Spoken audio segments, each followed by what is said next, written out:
It's an honor to have on the program an old friend of mine, Tal Harto, who in 2010 was attacked and stabbed 18 times by a terrorist. Her friend killed in front of her eyes and Tal left for dead. This week, that attacker was let out in the deal that we just signed with Hamas to get our hostages home. Tal, I don't even know what to say to you, and it seems vacuous to ask you how you are. But please give us some thoughts of what you've been through this week. Thank you, Fleur. Well, first of all, I was doubly shocked because I only found out on the internet, which was very hard for me. I mean, nobody called, or I do know how much of a Zionist I am, and I love my country, but sometimes we just do not get our act together.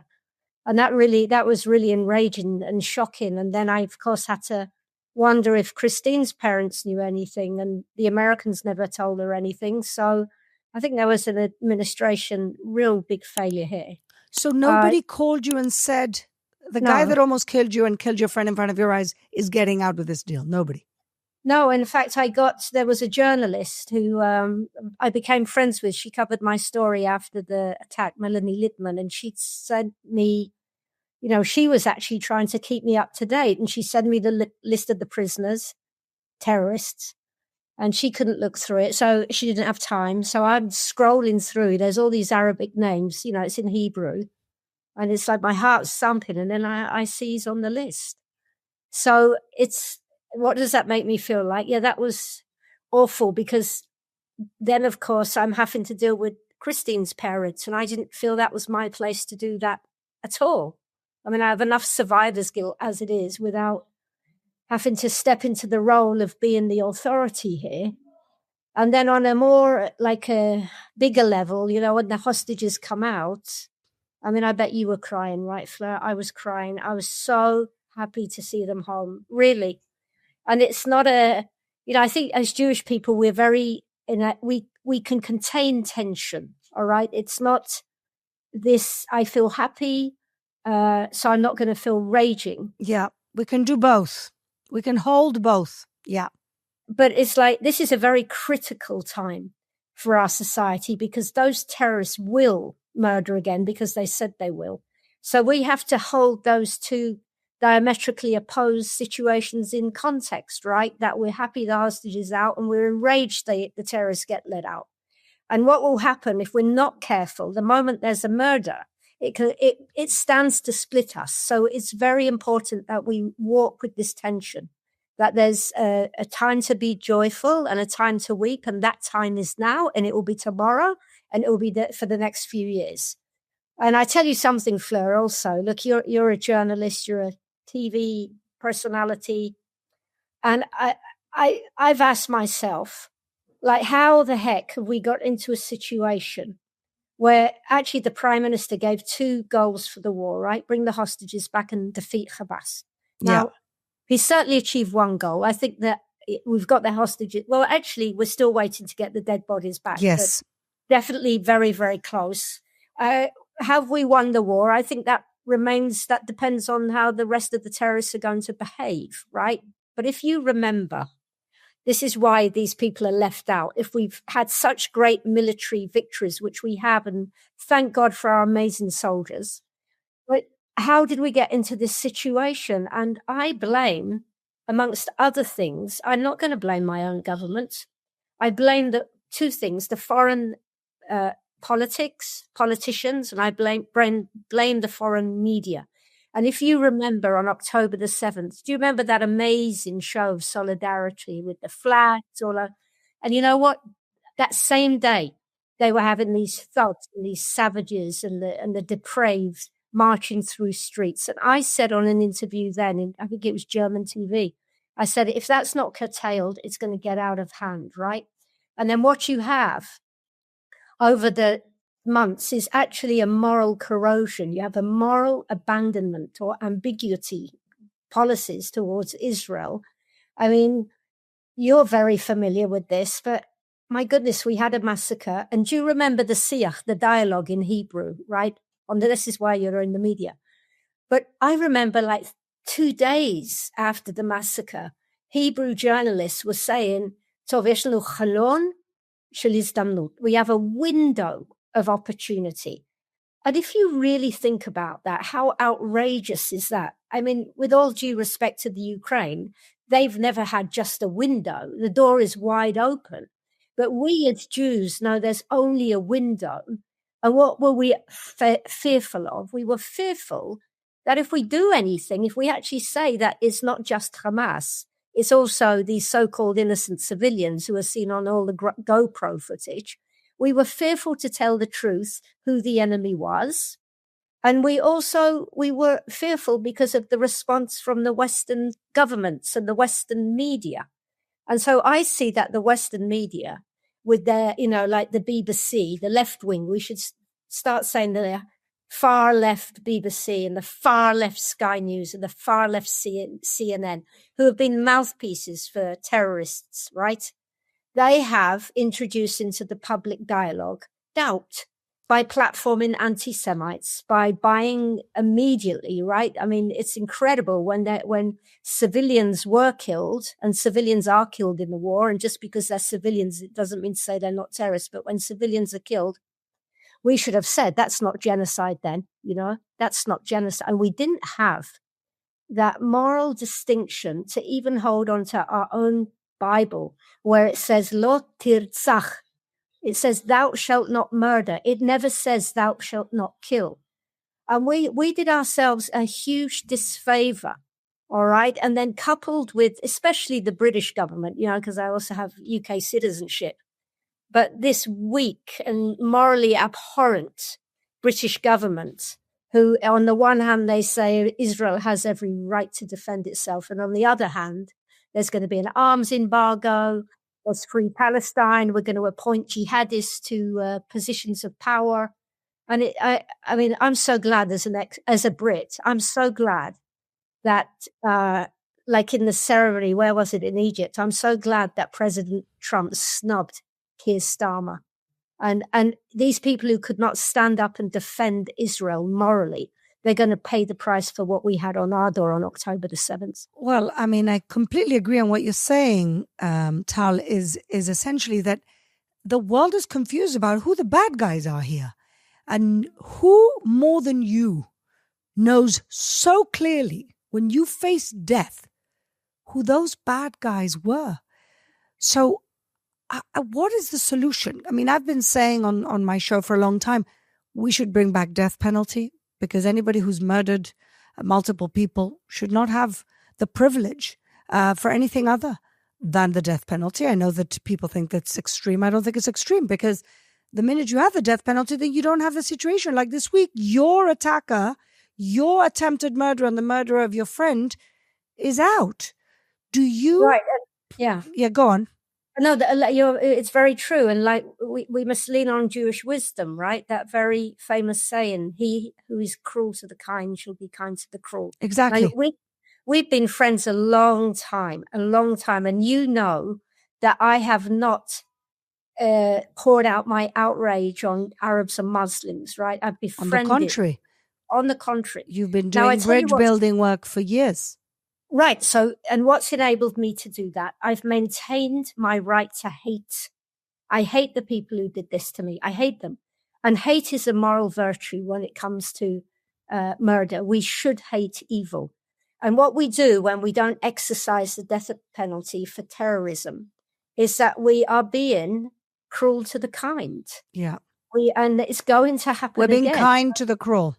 Kind to the cruel. And as a result, cruel to the kind. That's absolutely right. And then, which is what's happening to you right now. Yes. So I'm glad you brought up the subject of the death penalty, because, I went undercover for a few years, right? I got very tired of public speaking, but then I came out with a bang in October the 7th. So I got to do my job. But I made a statement on my own social media that I would like to at least be the public face of bringing back, or part of bringing back the death penalty. And one of the silliest arguments I hear is that, oh, it doesn't, what is it called? Is it lo mautia? How do you say that? It doesn't deter. It doesn't deter. Of course it deters. No, but it's not it doesn't matter whether it deters or not. The death penalty is justice, and only it's a befitting punishment for the crime of murder. It's not given just to deter. It's given primarily to do justice. And it's very, very important that we bring this death penalty back as soon as possible. I don't volunteer. People had told me, they said, well, look at the optics, right? Look at the optics. I'll be the executioner. I'm okay with that. Well, half the American states have, nobody's worrying about the optics of other countries that have the death penalty. It only seems to be a double standard reserved for us. Tal, do you know what's going to happen now to your attackers? Some people are saying that they're going to let them loose in Judea Samaria. Other people are saying they're going back to Gaza. Other people saying they're going to be, exiled from the country. Do you know anything? Well, Fleur, how do two Jews speak? I'll answer with a question. Did anyone inform me that they were actually going to get out? No. It really beggars belief. And right. I mean, I know so many other people whose attackers, the terrorists who killed members of their families have to go through this whole thing, this incredible pain after everything you went through. Once you thought justice was done, and now we're paying the price of getting our hostages home, which Israel is prepared to pay that price. But what people don't understand is what that price actually means. I know. And, I was thinking that when I don't necessarily think it was the right moment, right? But, I mean, we were all so ecstatic to see our poor people. And then I was thinking it might have been appropriate, or at some time it will have to be tackled this way, but just a little hiatus in all that joy, just 30 seconds of silence in really, like to honor people in my own. Acknowledging that, okay, this does have a price and we mustn't forget that. And we do have to hold that would help us as a nation to engrave that in our hearts, right? So we can hold it in tension and it won't break us. Because we don't want people to say when they murder again, look, it's because you let the terrorists out. We have a lot of social inner work to do to keep these two happy and terrible situations in balance. Well, I think it's because we pay the price for valuing life, whilst the enemy sanctifies death. And that's really part of why we're willing to pay such a high price. I'll tell you, I think so. And I'll tell you something else. And it's certainly not a criticism on the Prime Minister or President Trump, who obviously they would teamwork all the way, right? But I don't think any other nation except the Jewish nation would ever be expected to release these kind of people. And I'm getting tired of saying Kaddish. I'm getting tired of people love their Jews, right? And the commemoration and the memorials. Yeah. It's like we need to get some self-respect and realize that nobody is going to love us, no matter what we do, right? We have to love ourselves first. I think that's absolutely. And love is self-respect and standing up for what we believe. It's like Menachem Begin said, right? He says, I am not a Jew with trembling knees. I'm a proud Jew with 3,700 years of civilized history. We fought for this country. We've died for this country. And we'll stand on our principles every time, even if it means we die. And we need to get a bit of Begin back in our life. I couldn't agree with you more. And I'll tell you one more. Sorry for taking another, but I had this thought, right? And this thought I had today was, way back in 2010, when I was taking a walk in the forest, I walked in, I was Jewish, right? But when I struggled and stumbled back, I didn't do that as being Jewish. I walked back as a Jew. I turned from being Jewish into a Jew in the space of 30 minutes. And that is a nuance, and I know you get it, but that's a very important nuance. Tal, you wrote an incredible book, which I read and my children read, The Rage Less Traveled. and which I recommend for everybody to read, about the odyssey of essentially your attack, how you crawled for your life to be saved, the very, very harsh, hard road that you had to recovery, not just your physical wounds, but your mental wounds. How much does this set you back, Tal? Thank you for asking that, Fleur, really. Yeah, because like I said, we're friends and you've followed me as a friend. We've met, you've had me over many times at your house. We've done APAC together. We've had some wild adventures, right? Mm-hmm. So you know me. And I had progressed quite a lot, really. I think it's quite remarkable that I was functional, got my sense of humor back. But I think this really has set me back a lot, a lot. I mean, also dealing with Christine's parents and just the absence of information about where this terrorist is. And no, it set me back a lot. And also the other thing is, and I'm privileged to be able to do it, but to recount, and thank you for doing it for me. Really, thank you for doing it for me. It gets so exhausting for me to recount to every single journalist, every interview. I didn't want you to have to go through that again, and I know and I know what you went through. So no, that's very much appreciated, and also it's an old story. I got bored of telling it, and I realized over the years it's something that happened to me. It wasn't who I was. I mean, other things happened to me. So now having to regurgitate this, it's actually very difficult for me at the moment. How can it not be? Tell me something, Tal. How are Christine's parents dealing with this? Gosh, we're getting into the really, really gritty stuff, right? But I mean, I think survivor's guilt is a very sticky thing. I mean, I speak to soldiers with post-trauma and they say, oh, but I didn't do enough for my friends. And I'm thinking to myself, of course you did enough. You're not to blame. I can see it in other people. But when it comes to myself, I have that question mark, right? Well, I invited Christine. I didn't stab the terrorist hard enough. She came here, but I was the one, she was the one who was murdered and not me. All these very complex issues. So that kind of guilt puts a degree of awkwardness on my relationship with Christine's parents, although they never blame me. That's you, not how they feel about you. No, for sure. I just wanted to describe the complexity of it. And they've also been very, very gracious always to me. But it's, once again, I'm back in the grisly business of communicating with them about the murder of their daughter rather than, which the exchange of emails had been in the last, ever since I wrote the book, that we'd send each other photos of nature, like to say what the mundane stuff we'd been doing. And that was very healing for me. And now we've all been thrown back into this grisly situation. I can't begin to put myself in your shoes. And, you know, in my own way, after October 7th, for months, actually, believe it or not, I also had survivor's guilt. Why wasn't I there? Why didn't they come for me? You know, and that was just being at home and watching it happen and doing what I could. And I still had survivor's guilt. So I can't even begin to imagine the emotional roller coaster that you have been through in this last week. But Tal, I want to focus on how we move forward and on from this. If something can help heal you again, what would you want to see happen in our policy going forward here in Israel, in Gaza, in Judea, Samaria, and in general with our enemies?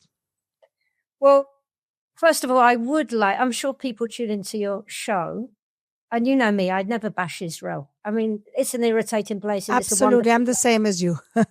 Right. But I would like a public apology from a government official. I think that's really important. I agree.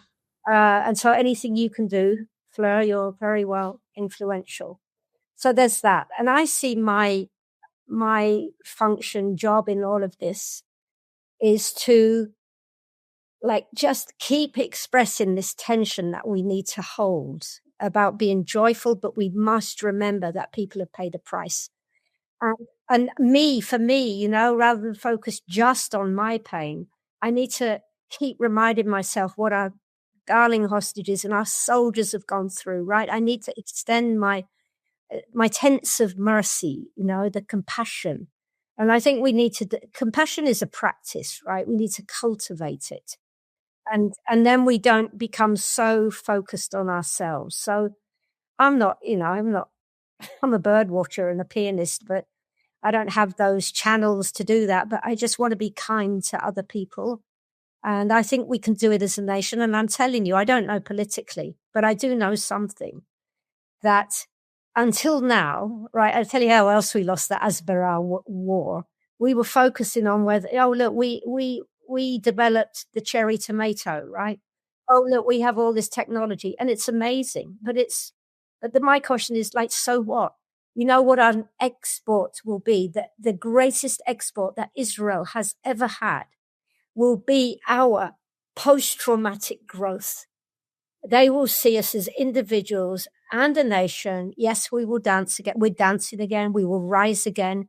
And in a victim-obsessed world where everybody thinks they're a victim, outside of Israel, by the way, I don't hear Israelis saying that, then I think we will be able to give an anecdote for this self-obsession of other people. I completely agree, and we already see it. We already see the innovation in post-traumatic stress disorder and in the healing capacity.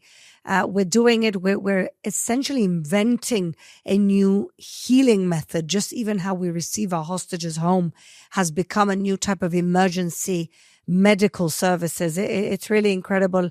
And it's good to finish off on a high note, Tal. My heart, my love goes out to you.